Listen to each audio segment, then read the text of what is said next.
liwat wingite kepati-pati pagelaran wayang kulit Ki Sunarpo Guno Prayitno.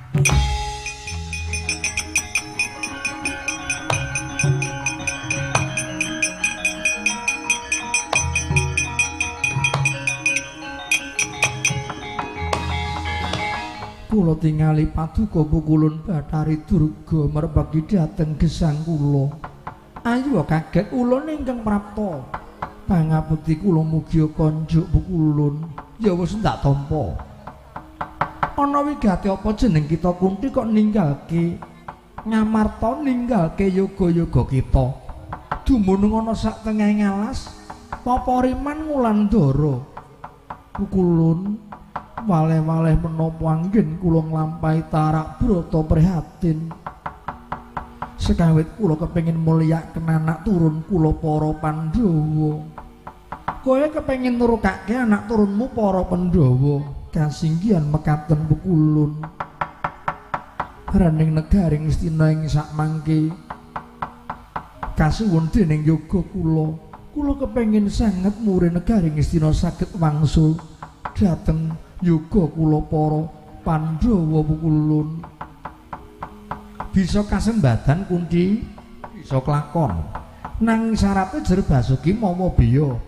Kalaksananing panjaka kudu mawa pangorbanan. Apa jeneng kita Kunti saguh minangkani yen saguh ngudanani kelakon penjangkane. Bebananipun menapa pukulun kudu nganggo bebanten. Nganggo bebanten yaiku bocah ingkang mala Sukerta.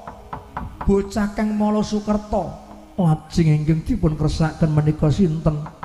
Bocah sing mala Sukerta ya kuwi bocah sing kembar, wujude padha, pasuryane padha, agemane padha. Ora ana liya mung kejaba ditumbali wuragil Ngamarta sedewa Kunti, sedewa tumbale.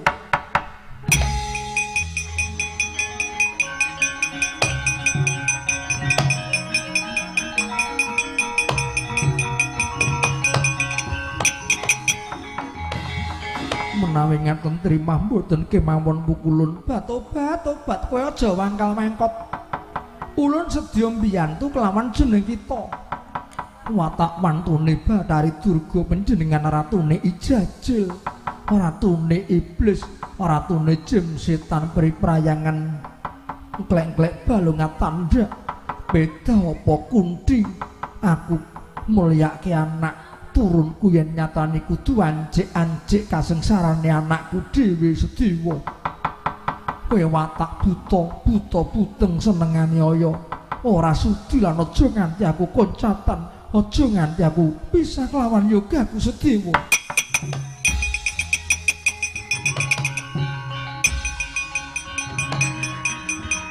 Kurang ajar Kunti, kurang ajar kowe.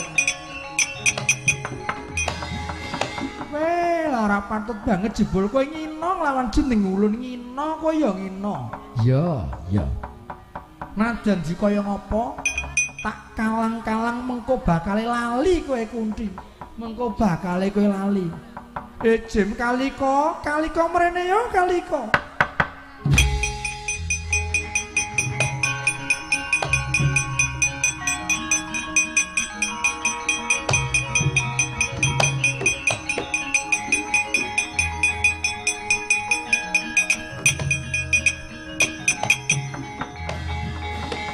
Wonten dawuh pukulun iki ana parigawe jem kalika. Kowe mengko bakal nampa pengayoman njaluk gejok mentah ndas bocah daging getih menungsa tak pinangkani syaratipun menapa kula namung nderek. Kowe manjing ana ragane Kunti. Manjing ana ragane Kunti gawenen supaya Kunti tegel karo anake dhewe, tegel karo ragil Ngamarta jenenge Sedewa. Sedewa iso mati saka tangane Kunti. Apa sing dadi penjang kamu tak udanani jem kalika.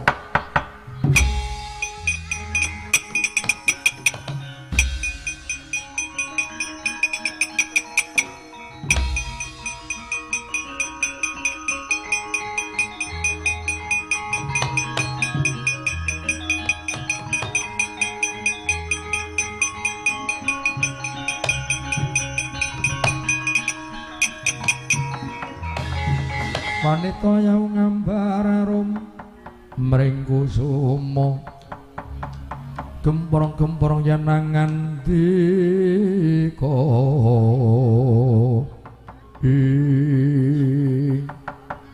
kandhik lampahipun Dewi Kunthi nali brata sinartan arawat waspa munggah gunung mudhun jurang nelasak wanawasa tamipta pringga bayaning marga nadyanto kathah ri kemarung ribandil bebondotan ingkang njrimpet nyampingipun Sang Dewi Kunthi satemah ponang suku mlenthung sak jagung-jagung agengipun jroning kendel mudhar gagasan Sang Dewi Kunthi nadyan dikaya ngapa Raden Nakula Sedewa datan kaanggep anak sambungan nanging denipun ngrengkuh kaya dene putra ingkang sejati kocapa lakuning jem kalika kalingan suka ilang praitnane Sang Dewi Kunthi niup saking Dirgantara manjing mring raganipun Sang Dewi Kunthi sanalika merbabak praupane mangar-mangar wadananira kaya singgat kedatung kaya wong owah nalaripun katandha ponang nyamping den sebit-sebit Dewi Kunthi nali brata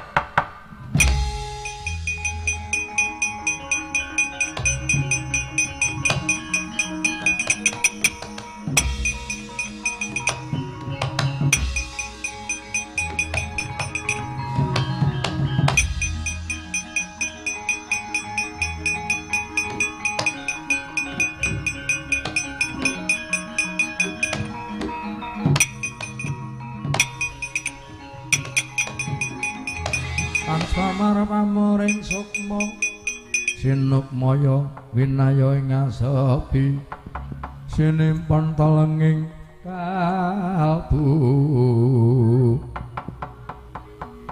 tak rasa-rasa nggonku gula wentah nggonku minterake nggonku ngayomi anakku kembar iku Sedewa tanpa guna nyatane kowe cilik tak gedhekake ditinggal mati dening wong atuwamu undu-unduane ndi nggonmu labuh nggone bukti karo pon ibu ora ana buktine tobat anakku ngger Sedewa malah kadangmu kabeh ketok banget nggone bukti kelawan wong tuwa nanging kowe sajake kowe dadi satriyaning praja nang ndi tak gendung watakku malungkung Sedewa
kenthonging palu apindo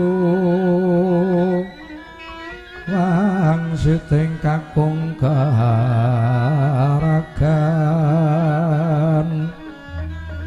handra sabdaning sata kekaloro asawuran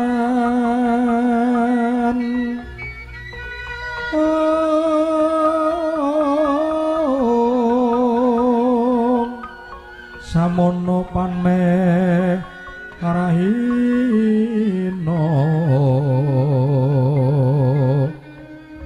meko bangkaton sumirat ler netraning sari rapuh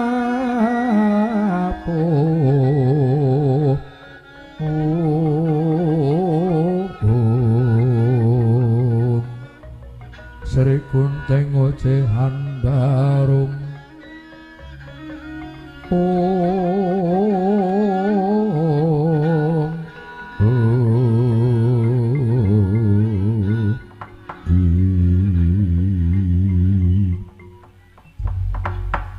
nuwun mangke temangkido Kanjeng Ibu Kajeng Ibu Kunti Nalibrata kados pundi saksamunipun paduka nilaraken negari Ngamarta ngantos dados penggalyanipun para kadang Brata Pandhawa anak Kungger Puntadewa lan kabeh wae sumurupa punipun nggone ninggalke Ngamarta nggone ninggalke Saptwarga lan adoh kelawan jeneng sira kabeh babar pisan punipun ora tega arep njlomprongke jeneng sira nanging malah tinemune aku kepengin mulyake anak turun Kungger Puntadewa menawi ngaten ngaturaken gunging panuwun ingkang tanpa pepindhan Kanjeng Ibu lajeng agem cara menapa paduka nggenipun badhe mulyaken sedaya para putra Pandhawa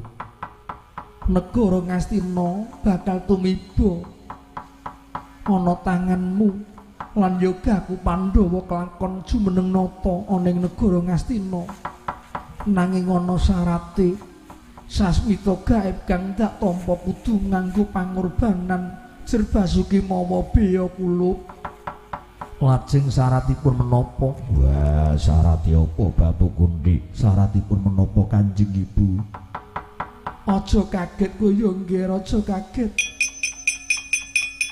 syarate yaiku mau kudu nyirnake utawa meragat bocah ingkang Mala Sukerta lare ingkang Mala Sukerta menika sinten bocah kembar kang wujude padha agemane ya padha ora ana mung kejaba bebantene yaiku anakku Sedewa nggih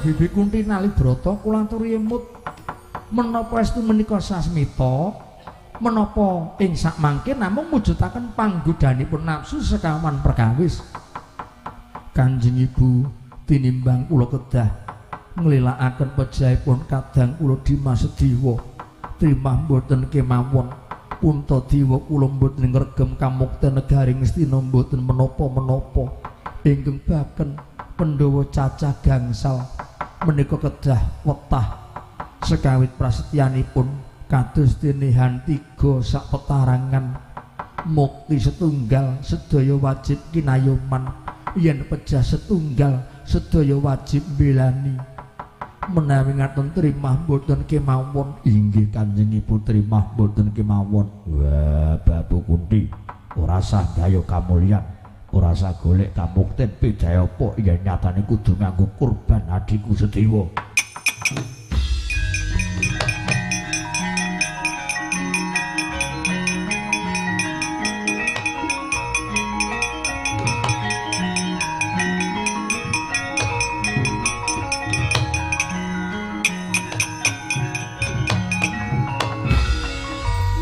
pangapunten Koko Prabu Punta, Koko Prabu Ndarawanti Kang Mas Rekudara, Kang Mas Arjuna kadang kula, Kang Mas Nakula sedewa karep matur apa. Nyuwun pangapunten Kanjeng Ibu, upami para kadang Pandhawa kok mboten ngrilakaken pejahipun ingkang putra kula pun sedewa. Menika naminipun mboten leres. Jalaran ingkang badhe nglampahi menika kula Kanjeng Ibu. Pramila nyawa kula sakwetahipun badhe kula pasrahaken paduka Kanjeng Ibu Kunthi. Upami ingkang putra sedewa kula kedah dipun sirnakaken minangka syarat sarana kinarya bebanten utawi tumbalipun para kadang Pandhawa.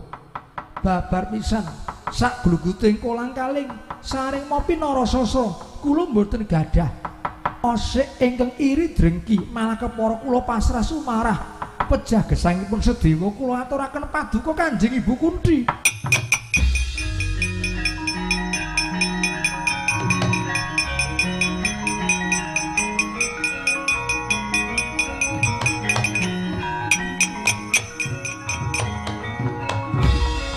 Kowe ora keduwung, kula mboten keduwung Kanjeng Ibu awit malah ingkang putra sedewa kula maos kapotangan kebejikan.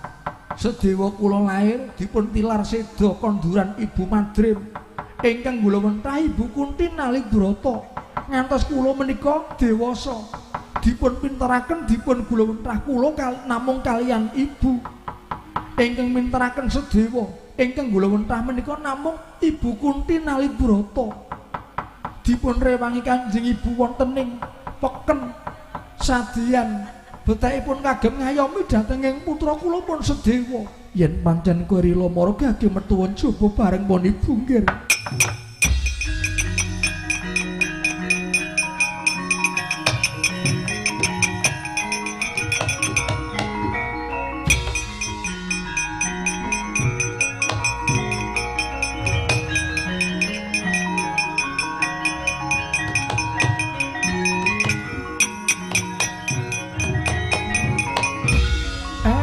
Tingali kok padha bingung dadi warsuh klentu ideping tekad niki enten napa sinuwun Kakang Semar Badranaya sumurupa titiwanci dina iki Ibu Kunthi Nalibrata nampa sasmitaning Bathara Pandhawa bisa entuk kamulyan syarate kudu nganggo bebanten.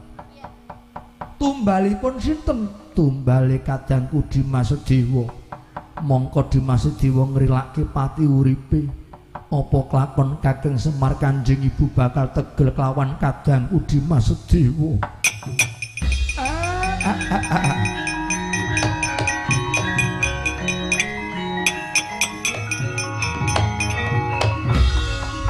Sampeyan pinter ning sampean padha geblinger. Pintere ndara-ndara kula mung kandhek tata lahir ning nek cara kepinter nggen babagan batin sampean kosong melompong. Lho kok dumuk lawan jeneng ingsun Kakang Semar Badranaya. Kaki jempol aja mung waton ngucap. Sampean mirsani niku mung nganggo netra lahir. Nek netra lahir kadangan gunung ketutupan godhong sak lembar mboten pirsa. Ning nek sampean mirsani nganggo netra batin, netra permana jati, sampean priksa sejatining wujud nika sinten sinuwun.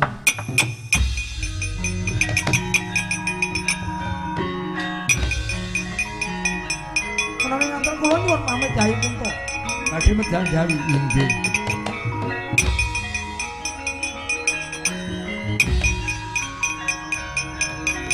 Dimas Janaka metu njaba inggih nyuwun pamit. Sena ya.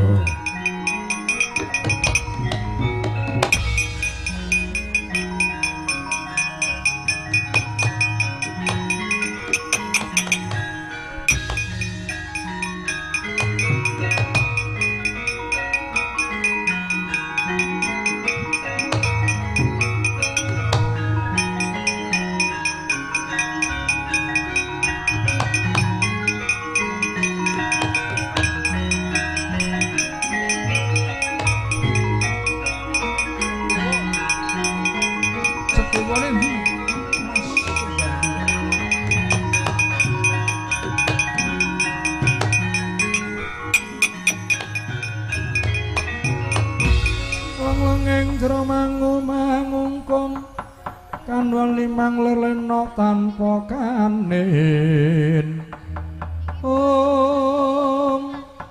yen tan tulusa mengku sang Dyatama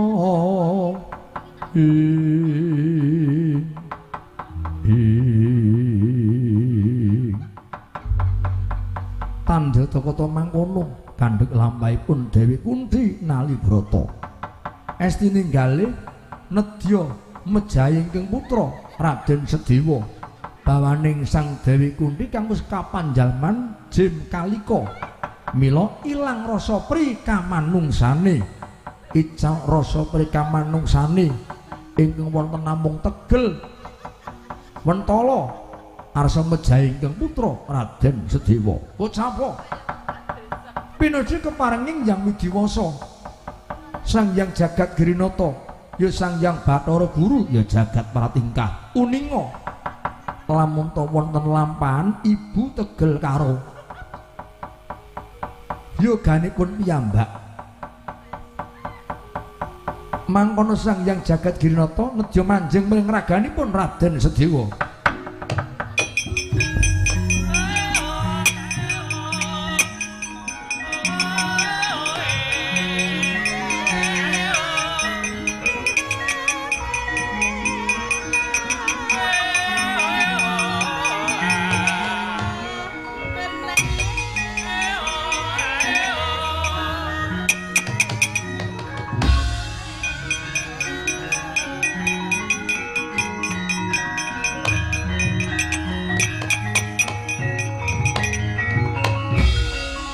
monggo ibu kula pasrah jiwa raga benjang wanci menapa nggen kula badhe dipun pejahi kula namung nderek anakku Sedewa kowe kudu rila kula sampun rila Kanjeng Ibu kowe kudu ikhlas kula sampun ikhlas yen kowe rila maju mrene manglunga janggamu yo nggih kowe bakal tak gigit janggamu muga-muga dadi syarat sarana kamulyaning kadangmu para Pandhawa inggih ngestaken dawuh Kanjeng Ibu Kanjeng Ibu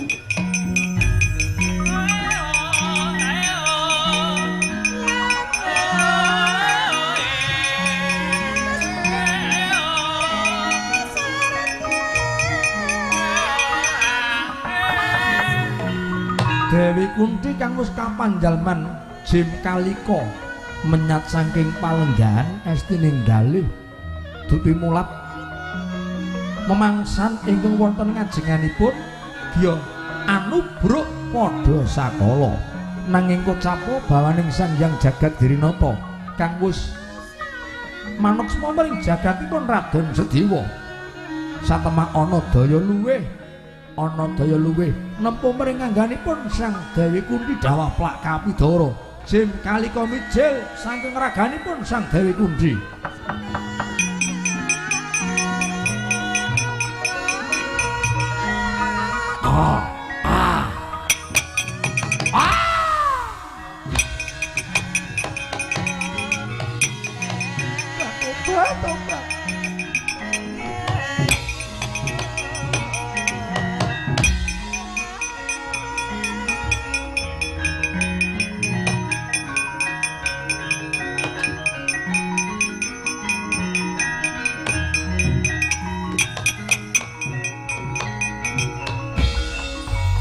Ilahing Sedewa kula wonten dawuh ayo kaget ulun Sang Hyang Jagat Girinata manuksma mring jagate jeneng kita Sedewa saperlu lumantar jeneng kita bakal ngruwat mala trimala ingkang kasandang titah ing Madyapada kepareng paduka pukulun Jagat Girinata yen ana titah ingkang kasandangan mala trimala wajib diruwat ing sak mengko jeneng kita minangka dadi srayaning dewa Sedewa mung dadi lantaran ngruwat mala trimala yen kita bisa nindakake ulun bakal marangaken kanugrahan jeneng tumrap jeneng kita yaiku Bambang Sudamala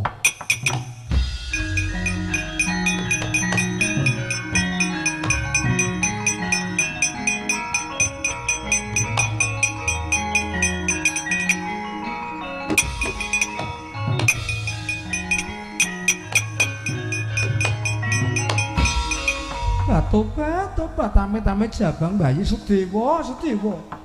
Kowe sing gagalake, kowe sing murungke, ora trima banget ing ngatasé titakorp wani karo panjenengan ulun Sang Pandhawa Bathari Durga langga mestakamu Sedewa.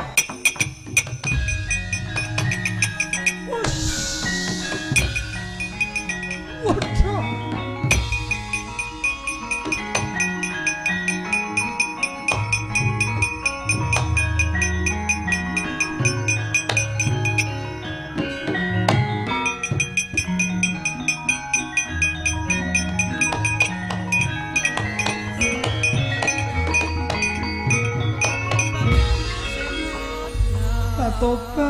Tobat Sedewa, Sedewa. Lah kok kowe Digda Sekti Mandraguna kowe pasang walat, kowe pasang tulak sari.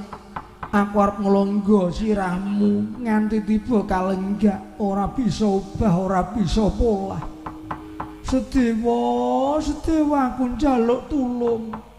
Aku njaluk diayomi Sedewa, aku njaluk diruwat. Bathari Durga, sejatine Sedewa, aku ora pasang tulak sari, ora pasang walat, nanging merga kowe kesiku karo tumindakmu kang kudu ngundha ing pakarti, titah ora luput kok arep dipatrapi pidana. Wong ora luput kok dipaeka arep disirnake. Adiling Gusti kang ora ngeparengke Bathari Durga. Yen pancen kowe kesinungan daya luweh, dina iki aku pasrah jiwa raga supaya aku bisa pulih otot bebayuku. Aku njaluk diruwat, aku njaluk diayomi Sedewa.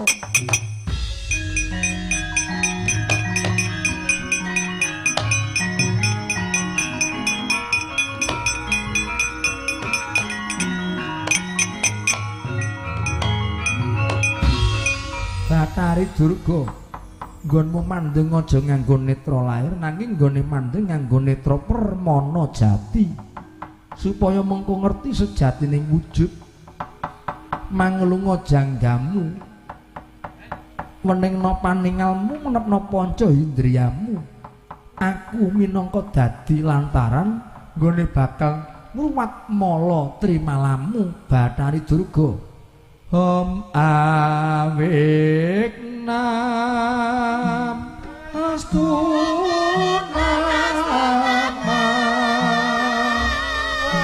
kira sakon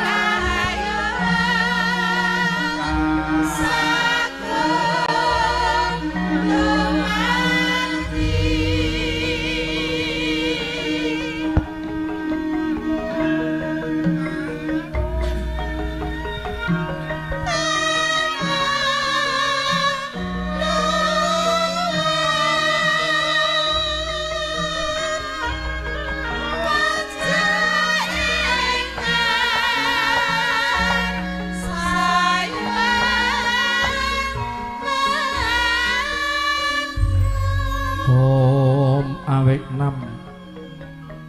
Om awik nam astu nama sidam mugi rahayu.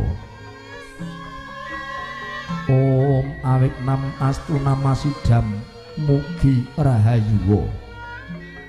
Om astu nama sidam mugi rahayu. Duh Gusti ingkang Maha Agung, ingkang nyipta langit lan bumi, sun angruwat lemah mendak miwah pagupaning merak miyang pagupaaning warak, undung-undung matu tinumpuk sedaya wasirna gempang awit saking kepareng ingkang Maha Nasa. Ing aran dandang bangu kolik lan tuhu, aja nucuk jalma, nucuk dosa memala, nucuk beka sengkala, nucuk kabeh bilai, nucuk saking lelara, lara geng, lara wigena, sun angruwat sampurnaning tanem tuwuh duh Gusti kang maha suci kang nguwasani langit lan bumi miwah kang nguwasani sagung palawija pala kesimpar pala gumantung pala kependhem miwah sarwa wiji sakalir ingkang kena beka sengkala kesampar kesandung ingkang kaidak ingkang kailes sedaya kenging sangkala samya waluya harja sedaya sengkalaning marga sirna wit sih palimra marmaning Hyang Maha Agung wit sih kemiraning Hyang Maha Agung sampurna sampurna sampurna rahayu sagung dumadi rahayu sagung dumadi bebas saking sambikala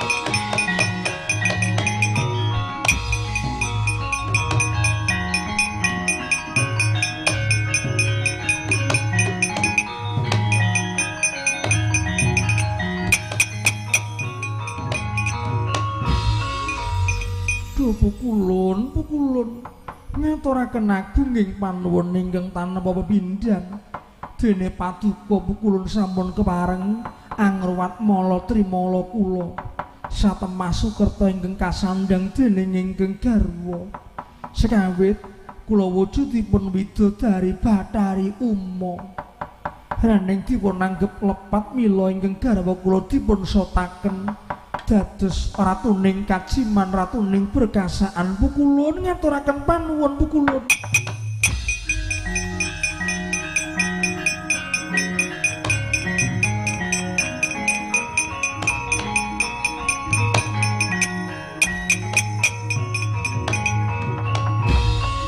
Bathari Durga rening kowe wis wujud widodari kang endah sulista ing warna mula mapane dununge duduning kanyuwangan kasitran Gandamayit nanging balyaning karang kawidodaren Bathari Uma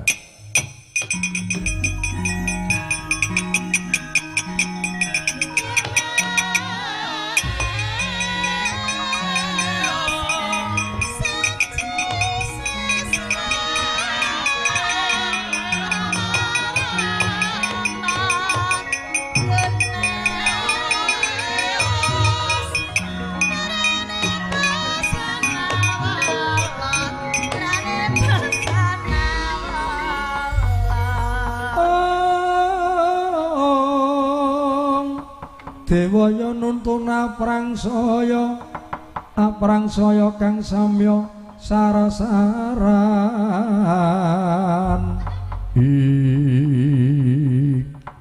doyang pukulun kula nyasaken pangabekti mugi konjuk wis ulun tampa nggih sedewa malah ulun nedya nrimo marang jeneng kita merga pakartining sedewa ingkang bisa ngruwat mala trimala lemah sangar kayu ingkang angker papan ingkang gawat klimat-klimat papan aing lemah sangar satemah bisa tawa tawi tawar dene wujuding Bathari Durga ingkang sekawit wujud praseksi kulina dak siya mangan daging ngumbar marang kamurkan senengan yaya saiki dadi widodari kang endah sulista ing warna ora mung iku Bambang Sudamala kita isin duweni kewajiban nyirnake angkara murka duweni kewajiban madhangake ingkang peteng kang mangkono ulun bakal marangake kanugrahan wujude pusaka kasemekan tanpa ana sedewa